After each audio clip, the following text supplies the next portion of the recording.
Right now, we're seeing a notable spike in inflation sentiment, with a score of plus 0.13 and a momentum of plus 1.35. This uptick is particularly striking given the historical baseline, where sentiment has been relatively stable.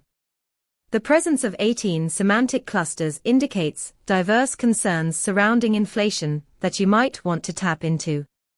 When you call our API, you'll receive a comprehensive breakdown of sentiment data, including real-time sentiment scores and trends that can enhance your analysis or model. Imagine you're building a financial dashboard. This insight can help you adjust strategies or alerts based on shifting public perceptions. For more details, check out our documentation at pulsebit.lojenterprise.com/docs. Get started now and leverage this data to stay ahead of inflation trends.